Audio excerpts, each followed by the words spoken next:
Assalamualaikum dan juga salam sejahtera. Kumpulan kami hari ini akan membentangkan satu tugasan GMGA 3063 Perbandingan Pentadbiran Awam, dan kami telah memilih tajuk Pembandingan Sektor Awam di antara negara Thailand dan juga negara Singapura. Tugasan ini telah disediakan oleh saya Mizi bin Razak 260371 dan saya sendiri Luqmanul Hakim bin Zaidan 260428, disediakan untuk Cik Zarina binti Muhammad Desa.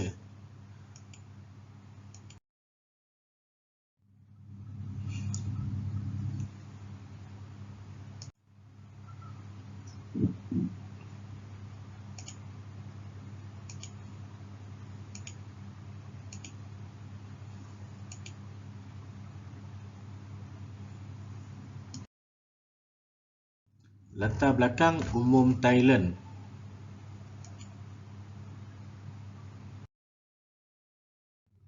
Latar belakang negara Thai. Kerajaan Thai ditubuhkan pada pertengahan adab abad ke-14 dan dikenali sebagai Siam pada tahun 1939, satu-satunya negara Asia Tenggara yang tak pernah dijejah oleh kuasa Eropah.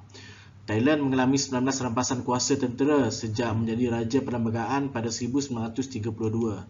Seterusnya, sejak 2006, Kerajaan Thai amat bergelora dan pada 2014 mengakibatkan rampasan kuasa yang diketuai oleh bekas Komander Tentera dan Perdana Menteri semasa Prayut Chan-o-cha. Tahun 2019, Raja Maha Vajiralongkorn mula memerintah selepas Raja Bhumibol Adulyadej meninggal dunia.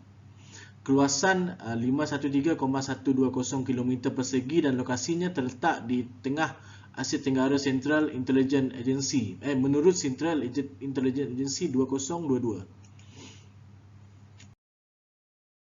Etnik di Thailand sebanyak 66,809,455 anggaran pada tahun 2022 menurut Mahidol University 2022. Penduduk yang tinggal di Thailand disebut Thai.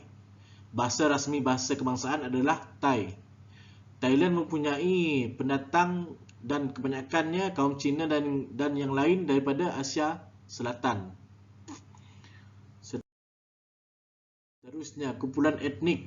Peratus komposisi etnik di Thailand menurut Central Intelligence Agency 2022, Thai sebanyak 97.50%, manakala Burma pula sebanyak 1.30%, dan seterusnya adalah lain-lain 1.20%. Seterusnya, agama. Di Thailand, majoriti penduduk menganut agama Buddhisme dalam tradisi Theravada berasal daripada Sri Lanka dan dibawa ke Thailand. Carta 2.0% gabungan agama di Thailand menurut Central Intelligence Agency 2022. 94.60% adalah Buddha dan 4.30% adalah Islam, dan seterusnya 1.10% adalah Kristian dan juga lain-lain. Nama dan juga lambang Thailand. Nama rasmi Kerajaan Thailand, Raja Ancak Thai. Mengikut beberapa terjemah, Thailand bermaksud tanah bebas. Orang Thai memanggil negara mereka Muang Thai, bermaksud tanah bebas. Bendera pula 5 jalur mendatar terdiri daripada merah di atas, putih biru lebar berganda, putih dan merah. Belang merah melambangkan perpaduan negara dan darah kehidupan. Jalur putih pula melambangkan agama dan kesucian agama Buddha, dan jalur biru di tengah mewakili raja. Jata negara atau lambang negara Garuda pada mitologi Buddha dan Hindu, malahan ia juga dipanggil Prakutpa. Pada tahun 1911, Rama secara rasmi menerimanya sebagai lambang negara, dan makhluk mitologi Garuda telah menjadi simbol diraja selama berabad-abad lamanya. Seterusnya, sosioekonomi. Thailand mempunyai infrastruktur yang cukup maju, ekonomi perusahaan bebas, dan secara amnya dasar pelaburan Barangan elektronik, produk pertanian, kereta dan komponen serta makanan yang diproses adalah antara ekspor daripada Thailand.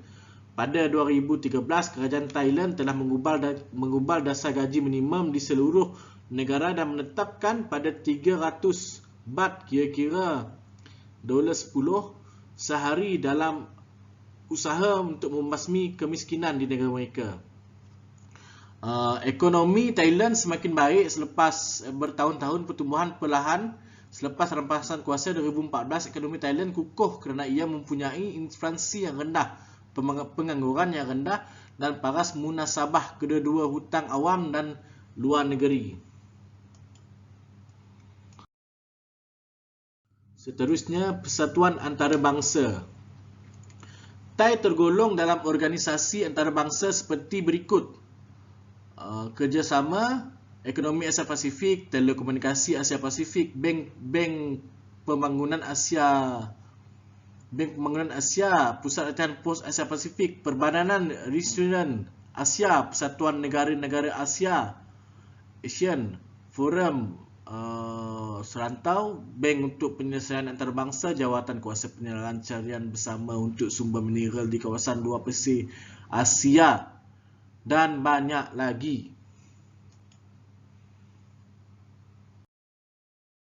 Bismillahirrahmanirrahim. Assalamualaikum warahmatullahi wabarakatuh. Terima kasih sahabat saya Encik Luqmanul Hakim bin Zaidan. Seterusnya saya akan membentangkan latar belakang umum Singapura.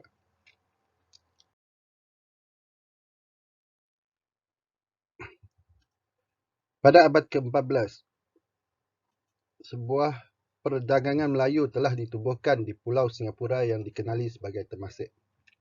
Pelabuhan atau perkampungan tersebut telah melalui beberapa pemilik yang berbeza sebelum ianya dibakar pada abad ke-17 dan menjadi pupus serta dilupakan.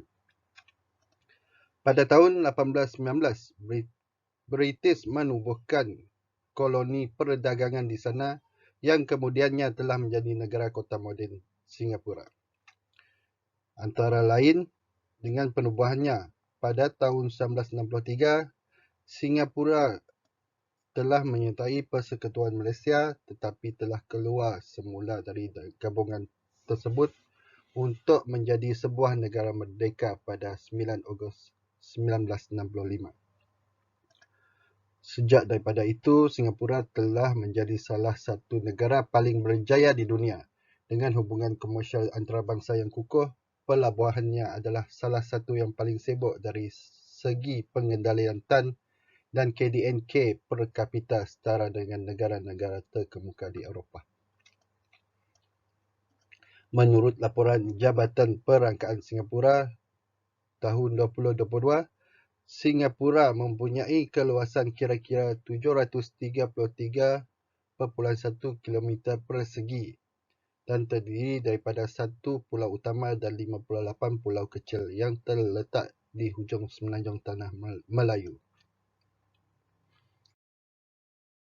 Seterusnya 2.1, itu kumpulan etnik.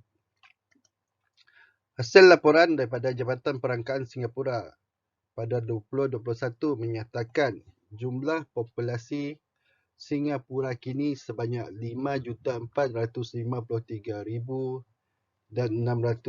orang. Komposisi etnik, penduduk dan warga negara dengan didominasi oleh kaum Cina, yang kedua Melayu dan ketiga lain-lain agama. Namun, dengan kepelbagaian etnik ini, bahasa rasmi atau bahasa kebangsaan yang diiktiraf oleh negaranya adalah bahasa Inggeris dan bahasa Melayu. Berikut adalah laporan yang dikeluarkan oleh Jabatan Perangkaan Singapura pada 2021 yang menunjukkan komposisi etnik, penduduk dan warga negara di Singapura dengan dominasi daripada etnik Cina membentuk kira-kira 3/4 daripada jumlah keseluruhan.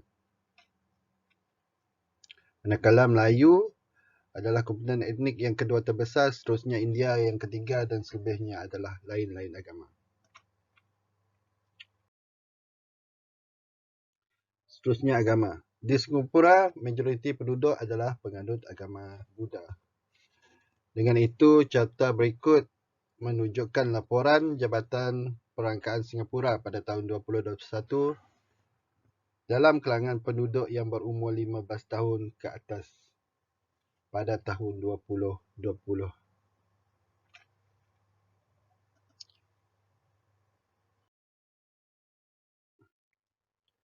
1.3 Bendera, nama dan lambang.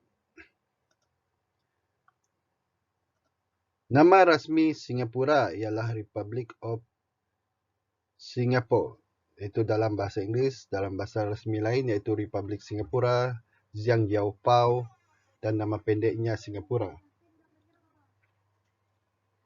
Nama Singapura telah digunakan sejak abad ke-14 dan berasal daripada perkataan Sanskrit iaitu Samhapura yang bermaksud kota singa. Bendera pula mempunyai dua jalur mendata yang sama merah yang di atas yang menandakan persaudaraan dan persamaan dan putih di bawahnya menandakan kesucian dan kebajikan. Pada bahagian jalur merah terdapat bulan sabit putih menegak yang melambangkan bangsa muda yang sedang naik ke atas dan 5 bintang berbujur 5 putih yang disusun dalam bulatan yang mewakili cita-cita negara iaitu demokrasi, keamanan, kemajuan, keadilan dan kesaksamaan. Selain itu, Jata Negara Singapura telah diterima pakai pada tahun 1959 dan ianya terdiri daripada seekor singa dan seekor harimau yang berdiri di atas tangkai padi.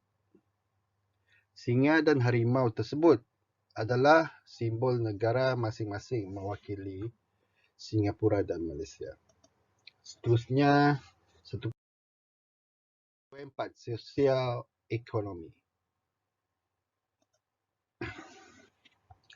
Singapura adalah salah satu negara paling makmur di dunia dan mempunyai kedua-dua persekitaran kawasan selia yang mesra perniagaan dan kadar pengangguran yang sangat rendah. Dari segi industri ekspor pula, terutamanya elektronik, produk petroleum, bahan kimia, peralatan perubatan dan optik, farmaseutikal dan industri komersial, pengangkutan dan perkhidmatan kewangan Singapura yang berkembang pesat merupakan pemacu utama ekonomi negara. Selain itu, kerajaan Singapura sedang berusaha untuk menyusun semula ekonomi Singapura untuk mengurangkan kepergantungan kepada buruh asing, meningkatkan pertumbuhan produktiviti dan meningkatkan gaji di tengah-tengah pertumbuhan tenaga buruh yang perlahan serta populasi yang semakin tua. Seterusnya itu 1.5 Persatuan Antarabangsa. Penyertaan organisasi antarabangsa Singapura agak banyak selari dengan pembangunan yang dicapai.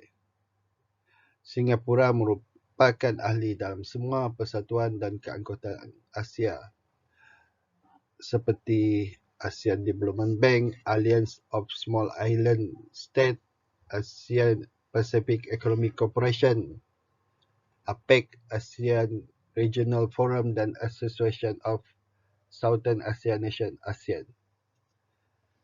Senarai berikut pula adalah penyertaan di peringkat antarabangsa yang lain.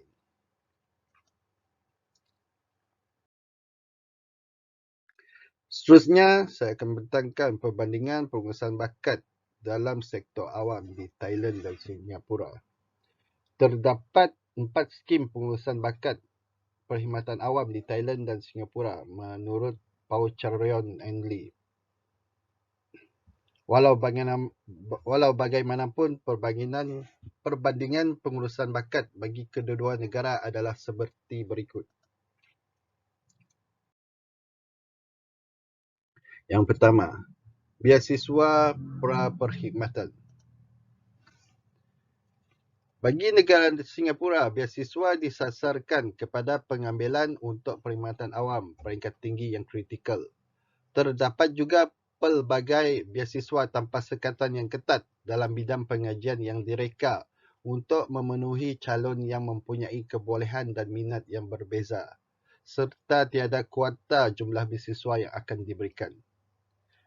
Bagi negara Thailand pula, 2 jenis beasiswa untuk lepasan sekolah serta pemegang ijazah sarjana muda, iaitu beasiswa yang mengikat penerima dengan kementerian secara khusus dan beasiswa yang tidak mengikat penerima beasiswa. Penerima beasiswa khusus akan mengetahui penempatan perkhidmatan setelah tamat pengajian. Manakala penerima bukan khusus pula, mereka boleh memilih untuk berkhidmat di kementerian pilihan setelah tamat pengajian, dan ianya tertakluk kepada kekosongan.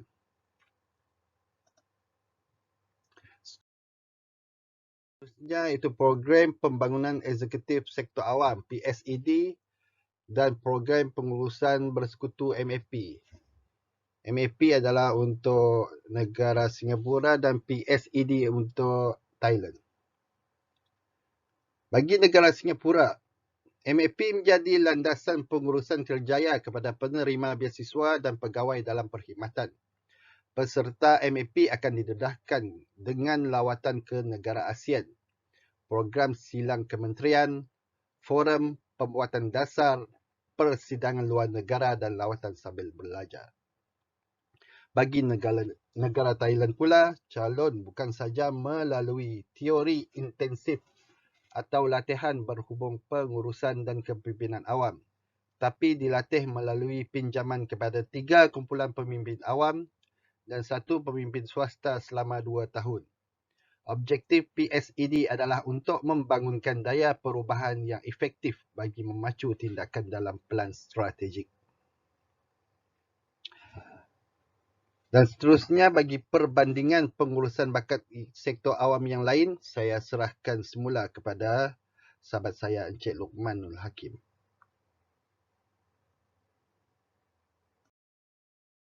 Sistem prestasi berpotensi tinggi dan juga perkhidmatan pentadbiran.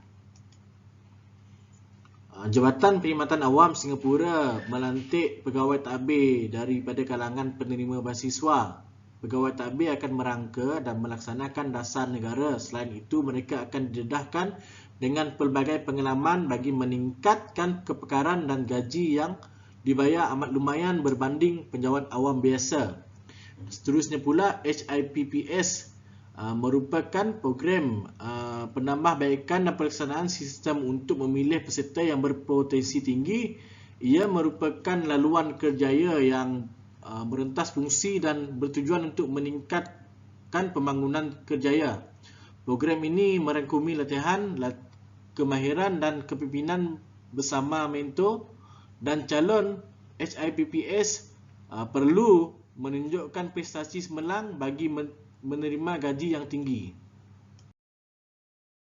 Seterusnya, program pembangunan kepimpinan gelombang baru dan juga program berpotensi tinggi (HIPO). Tujuan adalah untuk membangunkan kepimpinan yang lebih luas, merentasi perkhidmatan awam. Pegawai terpilih diberi peluang menghadiri latihan penting, mengambil bahagian dalam pasukan projek antara agensi, dipinjamkan ke organisasi luar dan melaksanakan tugas mencabar pemilihan peserta HIPO agak ketat di Singapura. Manakala di Thailand mengadaptasi sistem MAP Singapura melalui program pembangunan yang memberikan latihan kepada biokrat peringkat pertengahan yang bertujuan untuk mempromosikan rangkaian pegawai berpotensi tinggi di pelbagai jabatan di Thailand. Sekali adalah 4.0 kesimpulan.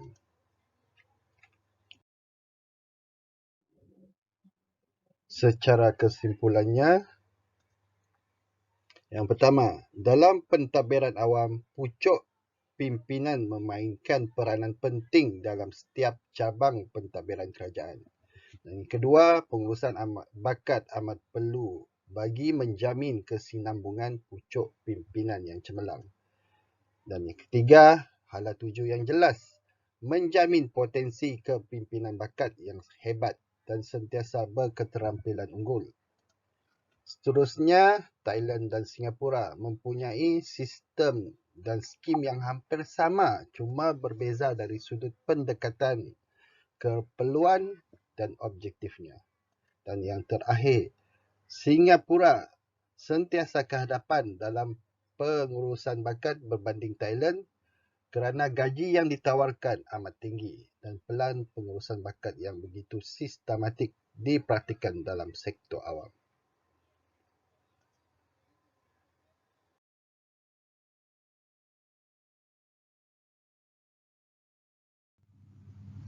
Berikut adalah senarai rujukan yang telah kami dapatkan untuk perbincangan dan juga tugasan pada hari ini.